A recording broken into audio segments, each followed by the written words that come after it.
Hello students, एक बार फिर मेरे यूट्यूब चैनल पर आपका स्वागत है। आज हम जो टॉपिक शुरू कर रहे हैं इस पे वो कैलकुलस का स्टार्टिंग पॉइंट है और वो कैलकुलस क्लास 12 के लिए है, चैप्टर 5। और वो है topic continuity of a function, यानी कि किसी फलन की संततता के बारे में।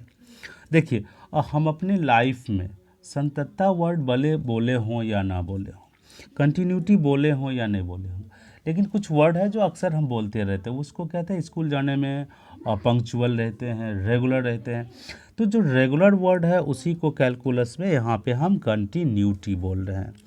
यानी कंटिन्यूटी ऑफ ए फंक्शन का मतलब है किसी फलन का, यानी किसी फंक्शन का किसी पार्टिकुलर पॉइंट पे ग्राफ का रेगुलर होना, यू मीन कंटिन्यूअस होना। अगर किसी फंक्शन का ग्राफ किसी पॉइंट पर कंटिन्यूअस है, मतलब उसमें ब्रेकिंग पॉइंट नहीं आता है, वो ग्राफ टूटता नहीं है। उस ग्राफ को ड्रॉ करने में अगर हम अपने पेन को नहीं उठाएंगे तब हम बोलते हैं कि उस पार्टिकुलर पॉइंट पे वो फंक्शन रेगुलर है, कंटिन्यूअस है। और इसी के बारे में हम लोग आज डिटेल से पढ़ने वाले हैं। लेकिन अगर हाँ, किसी फंक्शन का ग्राफ किसी पॉइंट पे ब्रेक करता है, उसमें ब्रेकिंग पॉइंट आता है, ग्राफ को ड्रॉ करने में अगर हम अपने पेन को उठाते हैं तो उस टाइप के फंक्शन को डिसकंटिन्यूअस फंक्शन कहते हैं। यानी कहते हैं कि उस फंक्शन का ग्राफ उस पार्टिकुलर पॉइंट पे कंटिन्यूअस नहीं है। जैसे क्लास 11 में आप पढ़े होंगे, एक बहुत ही क्या कह सकते हैं इमेज वाला फंक्शन था, और वो फंक्शन था ग्रेटेस्ट इंटीजर फंक्शन। अगर आपको याद है उस फंक्शन का ग्राफ, तो उसको स्टेप फंक्शन भी हम लोग बोलते थे। और उसका जो ग्राफ होता है कुछ इस टाइप का होता था। मतलब उस फंक्शन का ग्राफ कंटिन्यूअस नहीं होता था, हर एक इंटीजर पे ब्रेक करता था। याद होगा, जिसका कि सिंबल इस तरह से होता है। तो ये इस फंक्शन का ग्राफ ड्रॉ करने में आप अपने पेन को रेगुलर नहीं रख सकते हो, आपको उठाना ही पड़ेगा, तभी इस फंक्शन का ग्राफ बनेगा।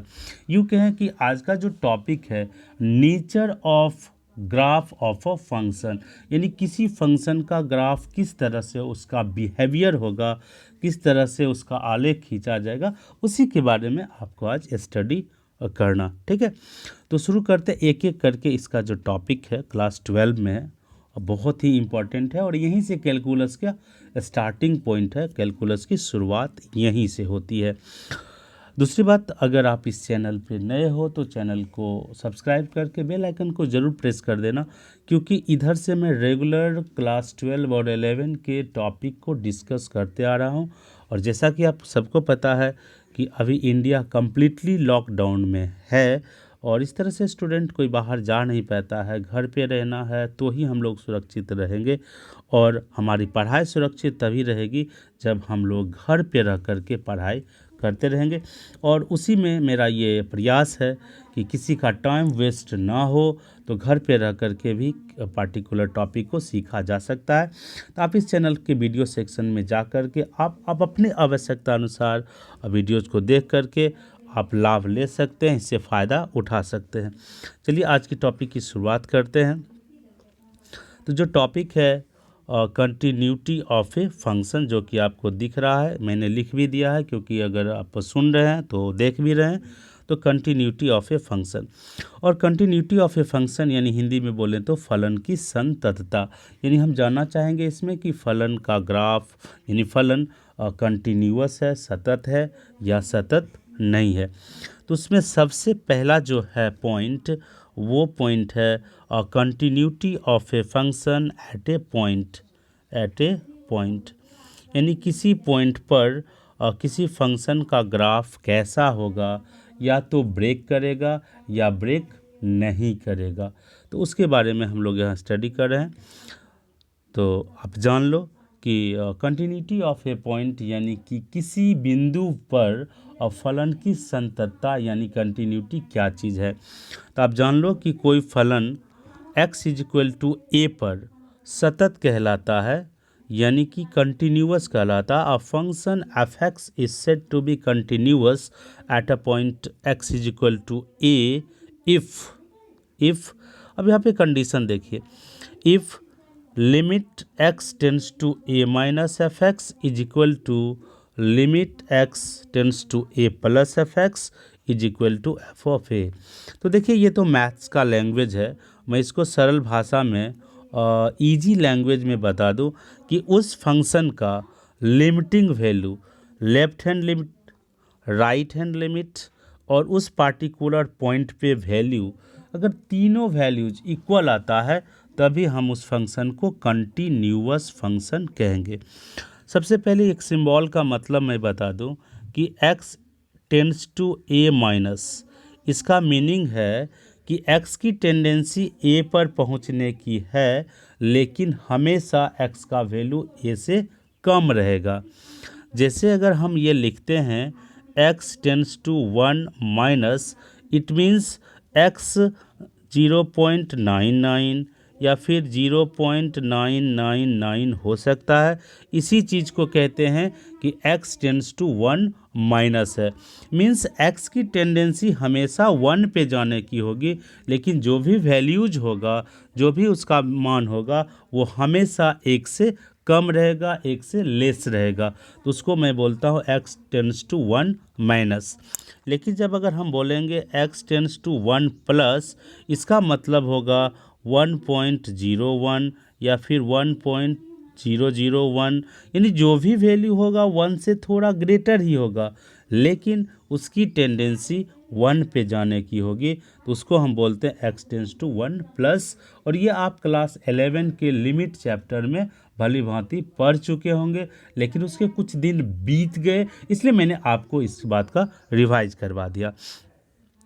तो कंटिन्यूअस तभी होगा जब LHL यानी कि left hand limit, RHL right hand limit और उस पार्टिकुलर वैल्यू पर फंक्शन का जो वैल्यू होगा वो तीनों अगर इक्वल आएगा तभी हम बोलेंगे वो फंक्शन कंटिन्यूअस है। यानी कि limit x tends to a minus F x, limit x tends to a plus F x और f ऑफ a, यानी x is equal to a पर फंक्शन का मान अगर तीनों इक्वल आएगा तो फंक्शन सतत होगा, कंटिन्यूअस होगा। अब देखिए इसी चीज़ को दूसरे लैंग्वेज में क्या बोलते हैं, h tends to 0 f of a minus h, यानी कि x का वैल्यू a ही है, a से थोड़ा सा छोटा।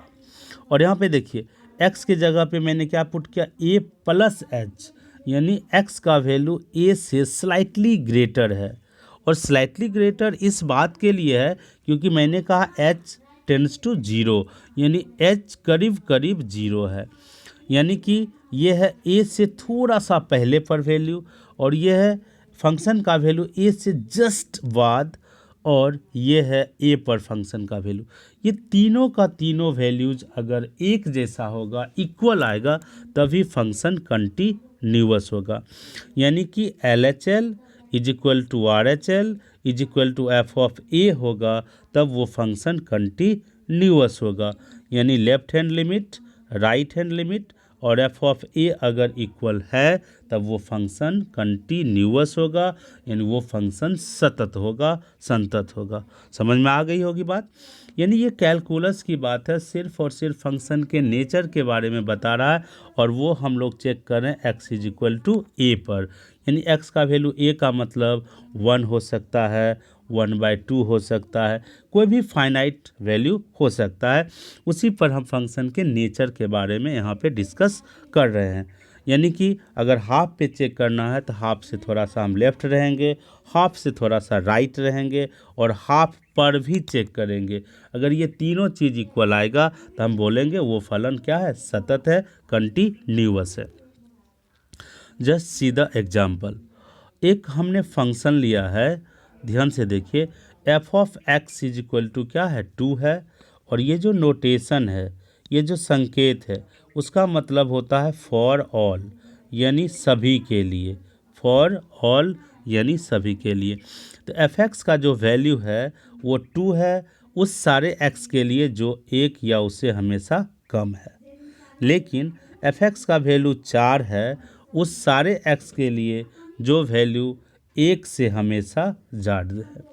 यानी कि अगर इस सर्कमस्टांसेज में अगर आपसे कोई पूछे कि f3 का वैल्यू क्या होगा और f0 का वैल्यू क्या होगा, तो मैं बता दूं आपको कि f3 का वैल्यू 4 होगा।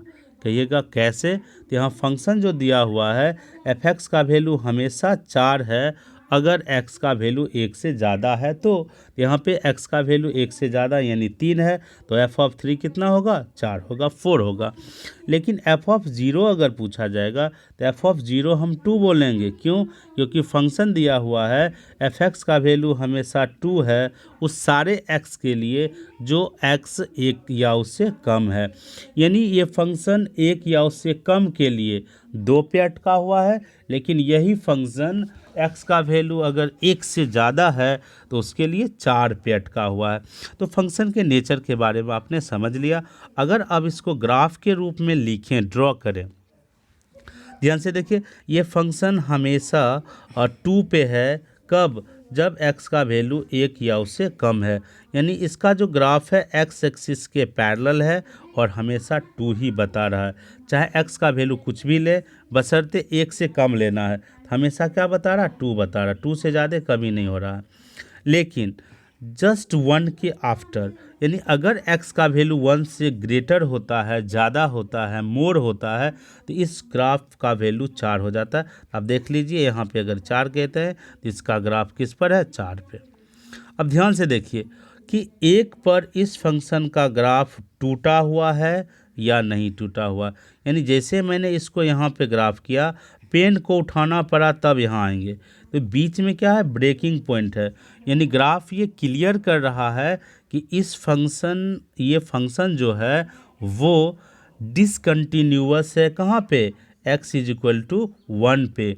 यानी कि इस फंक्शन का ग्राफ 1 पे टूट रहा है, ब्रेक कर रहा है। और इसी बात को मैंने नीचे लिख दिया है, आप इसको देख सकते हो कि clearly this function is discontinuous at x = 1। मतलब हुआ the graph has breaking point at x = 1। मतलब इस फंक्शन का जो ग्राफ है, आलेख है, वो x = 1 पर टूटा हुआ है, ब्रेकिंग पॉइंट है, डिसकंटिन्यूअस है। यानी इस ग्राफ को ड्रॉ करने के लिए हम अपने पेन को x = 1 पे उठाएंगे, तभी इसका एग्जैक्ट ग्राफ बन पाएगा। तो अभी तक का सीधा मीनिंग यही है कि अगर किसी फंक्शन का ग्राफ टूट जाता है, ब्रेक कर जाता है, तो उसको डिसकंटिन्यूअस कहते हैं। और अगर किसी फंक्शन का ग्राफ रेगुलर रहता है तो उसको कंटिन्यूअस करते हैं। चलिए इसके और आगे हम लोग पढ़ रहते हैं। जैसे देखिए, if a function is not continuous at x = a, then it is said to be discontinuous at x = a। जैसा कि मैंने बताया कि अगर कोई फंक्शन को क्या कहते हैं हिंदी में? फलन। x = a पर कंटिन्यूअस नहीं होता है तो उसे डिसकंटिन्यूअस फंक्शन कहते हैं, यानी असंतत फलन कहते हैं। तो सीधी सी बात है, अगर किसी फंक्शन का ग्राफ टूटता है तो उसको हम कौन फंक्शन कहेंगे? Discontinuous function. और अगर a पर टूटता है तो हम बोलेंगे कि this function is discontinuous at x = a। मतलब यह फलन x = a पर असतत है, डिसकंटिन्यूअस है, यानी उसका ग्राफ टूटता है। चलिए अब डिस्कस करते हैं what are the cases in which a function is discontinuous. यानी वो कौन कौन सा केस है जिसमें कोई फंक्शन डिसकंटिन्यूअस होता है, उसको हम लोग हमको कंटिन्यूअस कर लेते हैं। तो सबसे पहले है कि अ function is discontinuous in following cases, यानी कि निम्नलिखित स्थितियों में कोई फलन असंतत होता है, यानी कि डिसकंटिन्यूअस होता है। द फर्स्ट केस कि LHL और RHL इक्वल नहीं हो, यानी कि लेफ्ट हैंड लिमिट और राइट हैंड लिमिट अगर सेम नहीं हो तो वो फंक्शन डिसकंटिन्यूअस होता है। द सेकेंड केस, दूसरा जो स्थिति है वो है कि अगर LHL और RHL इक्वल हो लेकिन x इज इक्वल टू ए पर फंक्शन का जो वैल्यू आता है जिसको हम लोग f ऑफ a कहते हैं, अगर ये इक्वल ना हो तो वो फंक्शन डिसकंटिन्यूअस होता है।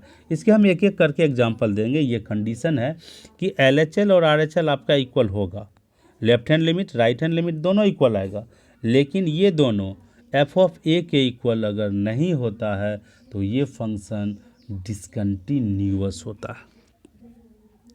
तीसरा केस, LHL और RHL इक्वल होता है लेकिन FA एग्जिस्ट नहीं करता है, यानी कि लेफ्ट हैंड लिमिट और राइट हैंड लिमिट तो दोनों इक्वल आता है लेकिन f ऑफ a संभव नहीं होता है, डिफाइन नहीं हो, तो वो फंक्शन भी डिसकंटिन्यूअस होता है। समझ गए? अब इस तरह से अगर 4 केस मैंने बताया डिसकंटिन्यूअस होने का, और एक चौथा जो केस है कि at least one of the LHL और RHL डजंट एग्जिस्ट, यानी कि कम से कम LHL या अगर RHL अगर एग्जिस्ट नहीं करता है, डिफाइन नहीं होता है, तो भी फंक्शन डिसकंटिन्यूअस होता है। तो स्टूडेंट्स, मैंने अभी डिस्कस किया कि वो कौन कौन से केसेस हैं जिसमें कोई फंक्शन डिसकंटिन्यूअस होता है। ठीक है, अब आपको मैं बता दूं कि कुछ फंक्शन का नेचर ही ऐसा है, कुछ फंक्शन की किस्मत ही ऐसी है कि वो हमेशा कंटिन्यूअस ही होता है। मैं ये नहीं कह रहा कि टोटल फंक्शन कंटिन्यूअस होता ही है, लेकिन कुछ फंक्शंस ऐसे भी हैं जो हमेशा कंटिन्यूअस होता है, उसको हम थोड़ा डिस्कस कर लेते हैं। फिर एक एक करके इसके कंडीशंस के बारे में भी बताएंगे कि कैसे कोई फंक्शन डिसकंटिन्यूअस होता है। ओके, चलिए। Following functions are continuous function everywhere. First में क्या है कि अगर आपका कोई फंक्शन कांस्टेंट फंक्शन है तो वो कंटिन्यूअस होता है एवरीवेयर।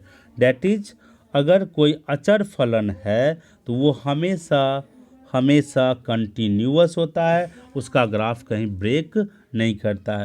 जैसे कंटिन्यूअस फंक्शन कैसे होगा, जैसे f(x) इज इक्वल टू हम अगर 5 लिख दिए तो ये कांस्टेंट फंक्शन है, और कांस्टेंट फंक्शन का ग्राफ कभी नहीं टूटता है, हमेशा रेगुलर होता है, इसलिए ये कंटिन्यूअस फंक्शन है एवरीवेयर। कैसे, जैसे अगर f(x) इक्वल टू 5 है तो इसका जो ग्राफ होगा 5 पर रेगुलर होगा, कहीं ब्रेक नहीं करेगा।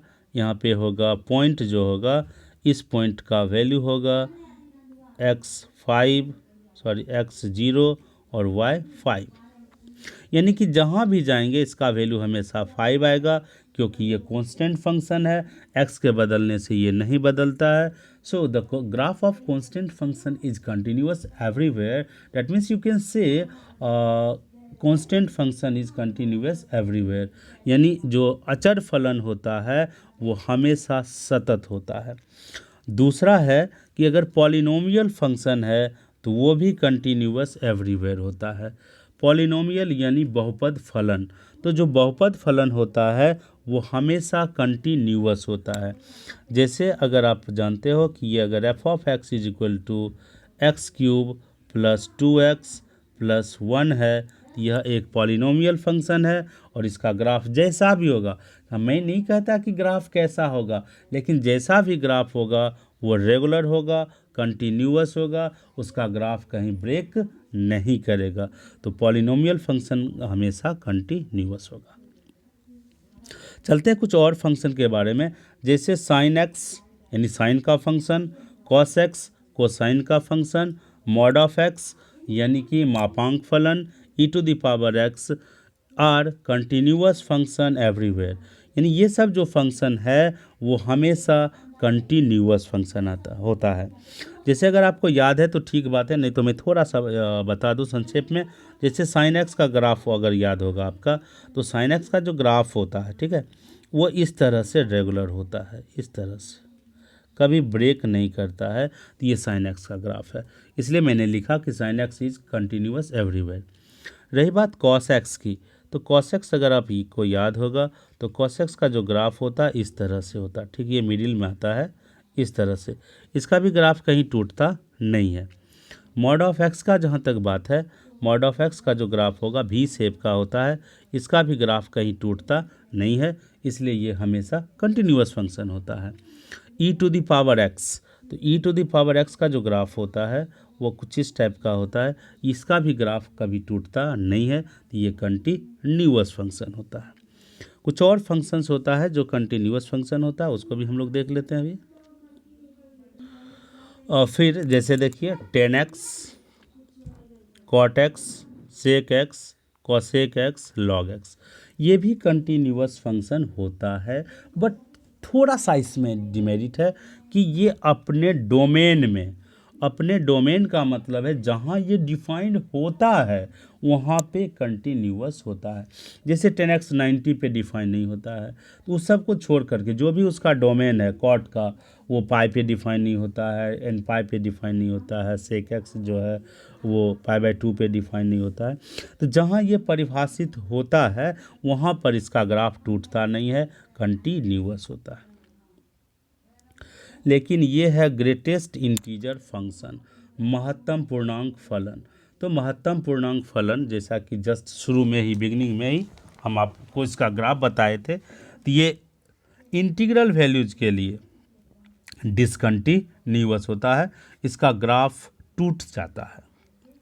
जस्ट मैं बता दूं कि इसका जो ग्राफ था इस तरह से था, 0 से लेकर के 1 तक तो हमेशा 0 रहता है, फिर 1 से 2 के बिटवीन हमेशा 1 रहता है, फिर इस तरह से जो होता है स्टेप फंक्शन जिसको कहते हैं, या फिर इसको हम लोग फ्लोर फंक्शन कहते हैं। तो इसका जो ग्राफ होता है हमेशा टूटते रहता है, हमेशा मतलब इंटीजर पे। तो ये डिसकंटिन्यूअस फंक्शन होता है सारे का सारे पूर्णांक मानों के लिए। अब अभी तक जो आपने पढ़ा मात्र 2 ही चीज़ पढ़ा है, वो उसका जो कंक्लूजन है कि अगर किसी फंक्शन का ग्राफ x = a पर रेगुलर होता है तो वो कंटिन्यूअस होता है, यानी a पर left hand limit, right hand limit और f ऑफ a इक्वल होता है तो। और अगर तीनों में कोई भी 2 इक्वल यानी इक्वल हो जाता है, इक्वल नहीं रहता, तो वो फंक्शन डिसकंटिन्यूअस होता है। इस पर हम कुछ क्वेश्चन कर लेते हैं और उसके बाद आप अपने बुक से क्वेश्चन बनाओगे, और ज़रूर उम्मीद करते हैं कि 100% हमें उम्मीद है कि आपसे वो क्वेश्चन सॉल्व हो जाएगा। अगर क्वेश्चन जो सॉल्व नहीं होता है आप उसका फ़ोटो कमेंट सेक्शन में लिख सकते हैं, या क्वेश्चन को भी टाइप लिख सकते हैं उसका कमेंट करके, तो हम उसके बारे में फिर से दूसरे वीडियो में, नहीं इसके बाद वाला वीडियो में बता देंगे। खैर अभी ये क्वेश्चन देख लीजिए, और discuss the continuity of this function at x = a, यानी इस फंक्शन का कंटिन्यूटी चेक करना है, कंटिन्यूटी के बारे में डिस्कस करना है, ये कंटिन्यूअस है कि नहीं। तो मैं जस्ट अभी जो बताया था आपको कि हमें 3 चीज़ निकालना है। पहला तो LHL निकालना है, दूसरा RHL निकालना है, और तीसरा f ऑफ a जिसको कहते हैं, जहाँ पे चेक करना है। आप देखिए कहाँ पे चेक करना, इस बार सारे दुनिया पे चेक नहीं करना, सिर्फ 1 पे चेक करना, तो f ऑफ 1। ये 3 चीज़ हम पता करेंगे। अगर तीनों का तीनों इक्वल हो गया तो बोलेंगे कंटिन्यूअस है, और अगर 3 में कोई भी 2 अनइक्वल हो गया या तीनों का तीनों अनइक्वल आ गया तो हम कहेंगे ये फंक्शन कंटिन्यूअस नहीं है, और कंटिन्यूअस नहीं है उसी को कहते हैं डिसकंटिन्यूअस। चलिए एक एक करके हम लोग निकाल लेते हैं। तो सबसे पहले हम LHL निकालते हैं। कहाँ पे निकालें? 1 पे। तो क्या लिखेंगे? Limit x tends to 1 minus, मतलब 1 से थोड़ा सा छोटा, और यहाँ लिखेंगे f ऑफ x। फिर आगे लिखेंगे limit x tends to 1 minus, मतलब x 1 ही है, सिर्फ 1 से हम लेफ्ट हैं, यानी 1 से थोड़ा सा छोटा है। अब फंक्शन में देखिए कि f(x) के उस पार्ट को यहाँ पे पुट करना है जो 1 से छोटा के लिए डिफाइंड है। ये पार्ट 1 से छोटा के लिए डिफाइंड है, ये पार्ट 1 के लिए है, और ये पार्ट 1 से ज़्यादा के लिए है। तो f(x) का जो वैल्यू है वो x + 2 है। कब? जब x का वैल्यू 1 से लेस है। तो यहाँ आप लिखोगे x + 2, x + 2। यहाँ पे आप x - 2 या 0 नहीं लिख सकते हो, क्योंकि इस केस में आपके लिए है x का वैल्यू 1 से थोड़ा सा छोटा, यानी 1 से लेस, और 1 से लेस के लिए फंक्शन का वैल्यू है x + 2, तो वहाँ पे आप x + 2 पुट करोगे। अब देखिए एक्स का वैल्यू 1 है, 1 से थोड़ा छोटा यानी लिमिटिंग वैल्यू क्या है 1, तो 1 + 2 कितना आएगा 3, यानी 1 + 2 और ये कितना आ गया 3, यानी कि लेफ्ट हैंड लिमिट आपको आ गया 3, कितना आया 3। तो ये आपने देख लिया, जस्ट हम अब इसको मिटाएंगे कि लेफ्ट हैंड लिमिट आया है 3, ध्यान से रखिए याद, नहीं तो कॉपी में आप लिख लीजिए। अब निकालेंगे हम RHL, राइट हैंड लिमिट। लिखने का क्या एक्चुअल ढंग है वही लिखेंगे आप भी, जैसे हम लिख रहे हैं, limit x tends to 1+, okay, और यहाँ पे लिखेंगे f(x). अब लिखेंगे लिमिट x टेंड्स टू 1+। अब 1 से ज़्यादा के लिए फंक्शन का कौन सा पार्ट है, बीच वाला, नो नो ऊपर ना, ये, यानी कि यहाँ पे लिखिएगा x - 2। अब तो x का वैल्यू 1+ का मतलब क्या 1 ही है, सिर्फ 1 से थोड़ा सा ज़्यादा है, यहाँ लिखेंगे 1, ठीक है, -2 यानी कि -1। तो आप याद रखोगे RHL LHL कितना आया था 3, और LHL यहाँ RHL कितना आ गया -1। यहीं पे डिसीजन हो चुका है, हम लोग डिसाइड कर चुके हैं कि LHL 3 था, RHL -1 है, दोनों इक्वल नहीं है, तो ये डिसकंटिन्यूअस होगा। लेकिन यहाँ पे मैं तीनों चीज़ निकाल दे रहा हूँ, ठीक है, तो तीनों चीज़ निकाल दे रहा हूँ। अब देखिए हम निकालेंगे f(a), ये मतलब 1 पे चेक करना है, ध्यान रखो, यहाँ पे पहले क्वेश्चन है, यहाँ पे लिखेंगे f(1). अब ध्यान से देखिए फंक्शन में कि अगर x का वैल्यू 1 है तो फंक्शन का वैल्यू कितना है 0, तो f(1) लिखोगे 0।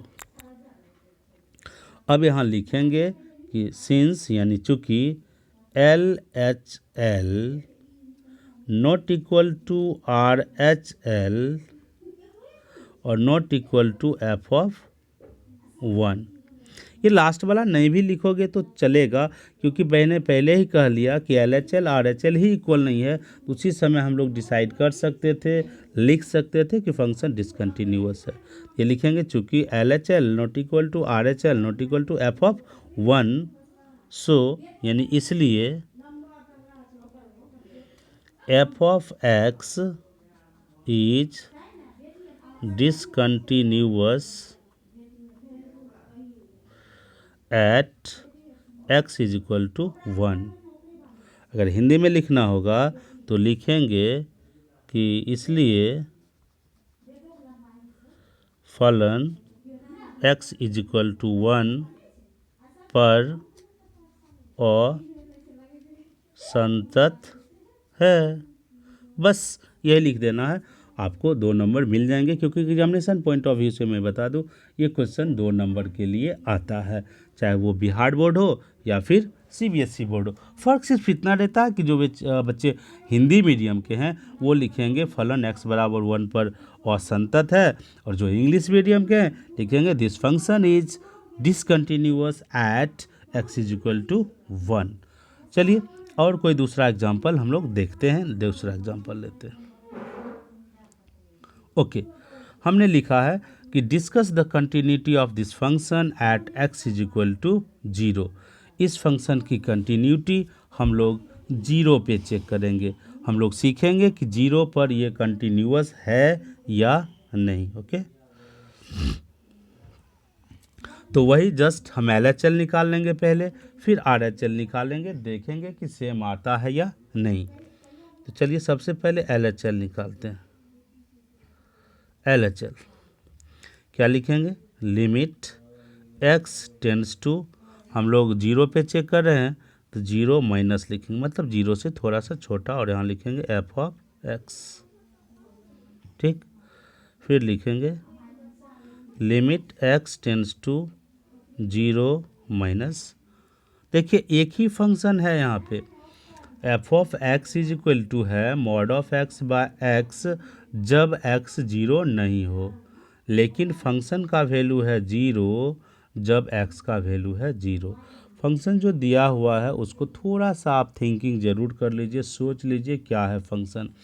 अगर x 0 नहीं है तब ये काम करेगा, और अगर x 0 है तभी ये काम करेगा। तो आपको 0 से माइनस यानी 0 से थोड़ा सा छोटा सोचना है, यानी 0 नहीं है तो ये यूज करेंगे। तो यहाँ लिखेंगे mod of x by x। ये क्लास 11 के लिए भी बहुत फेवरेट क्वेश्चन था। अब आगे लिखेंगे limit x tends to 0 minus. अब ध्यान दीजिए x 0 से लेस है मतलब निगेटिव है, तो मॉडलस की डिफिनीशन के अनुसार मॉड ऑफ x को लिखना पड़ेगा आपको माइनस एक्स, क्योंकि x निगेटिव है तो माइनस एक्स उसका क्या हो जाएगा पॉजिटिव, जो कि मॉडलस फंक्शन का डिफिनीशन भी है कि आप मॉड ऑफ x लिखोगे माइनस एक्स कब, जब x निगेटिव है, लेकिन मॉड ऑफ x को लिखोगे x कब, जब x पॉजिटिव है। तो यहाँ x निगेटिव है तो माइनस एक्स लिखेंगे, बाय नीचे तो मॉडलस है ही नहीं तो x लिखेंगे, और इसको जब कैंसिल कर लेंगे तो x कैंसिल हो जाएगा, यानी आपको कितना आ जाएगा -1। तो आपको जो LHL आ गया वो कितना आ गया -1। अब इसी तरह से जस्ट हम लोग RHL निकालेंगे। LHL कितना आ गया -1। अब ध्यान से देख लीजिए, नहीं तो कॉपी पे लिख लीजिए। अब RHL निकालेंगे तो RHL तो क्या लिखेंगे limit x tends to RHL मतलब 1 से ग्रेटर सोचते थे, यहाँ तो 0 है तो 0 से ग्रेटर, यहाँ पे f ऑफ x। यहाँ लिखेंगे limit x tends to 0 plus, तो 0 प्लस का मतलब 0 से ज़्यादा, तो नॉट इक्वल टू 0 का मतलब क्या है, ये 0 से लेस के लिए भी काम करेगा और 0 से ज़्यादा के लिए भी काम करेगा। Mod of x by x। आगे लिखेंगे limit x tends to 0 plus. देखिए x 0 से ज़्यादा है तो मॉड ऑफ x को जस्ट मैंने अभी बताया कि मॉड ऑफ x को क्या लिखूंगा, x अगर पॉजिटिव है तो मॉडलस सीधे हट जाएगा, x आएगा x बाय x। तो x बाय x कैंसिल हो गया तो कितना आ गया 1। लेकिन f ऑफ 0 कितना है, f ऑफ 0 है मात्र 0, यहाँ देख रहे हैं। तो आप तीनों चीज़ देख लिए, LHL निकाला है वो देखा आपने, RHL निकाला वो भी देखा आपने, f ऑफ 0 निकाला 0। अब क्या कंक्लूजन किए यहाँ पर कि जो LHL है वो RHL के इक्वल नहीं है, ठीक है। इसका मतलब fx जो है वो क्या है डिसकंटिन्यूअस है, डिसकंटिन्यूअस कहाँ पे at x is equal to 0, यही लास्ट में लिख देना है। आपका ये डिस्कशन ख़त्म हो गया कि discuss the continuity of this function at x equal to 0। तो फाइनल आंसर हुआ कि this function is discontinuous at x equal to 0, यानी कि यह फलन x बराबर 0 पर असंतत है। ओके, तो इस तरह से आपके बुक में जो भी क्वेश्चन होगा आप ये तीनों चीज़ निकाल करके देख लो। इक्वल आया तो लिखो कंटिन्यूअस है यानी सतत है, और अगर इक्वल नहीं आया तो लिखो असतत है। तो अभी तक का जो डिस्कशन था वो था continuity of a function at a point, यानी किसी पॉइंट पर किसी बिंदु पर कंटिन्यूटी कैसे चेक करते हैं। और हम नेक्स्ट वीडियो में लेकर के आएंगे कि किसी पार्टिकुलर इंटरवल में किसी अंतराल में फंक्शन की कंटिन्यूटी कैसे चेक करते हैं। तो ठीक है, मिलते हैं अगले वीडियो में, तब तक ये सारे क्वेश्चंस को सॉल्व कर लो और फिर जहाँ प्रॉब्लम होता है उसके बारे में कमेंट करो। अगर हिंदी इंग्लिश में भी कोई प्रॉब्लम होता है तो उसके बारे में भी कमेंट ज़रूर करना चाहिए। और अगर वीडियो अच्छा लगा हो तो एक लाइक बटन को ज़रूर प्रेस करना है, जिससे हमें मिलता रहे कि हाँ मैंने जो मेहनत किया जो लेबर किया उसका कितना प्रॉफिट किसी पार्टिकुलर स्टूडेंट के लिए हुआ है। थैंक्स।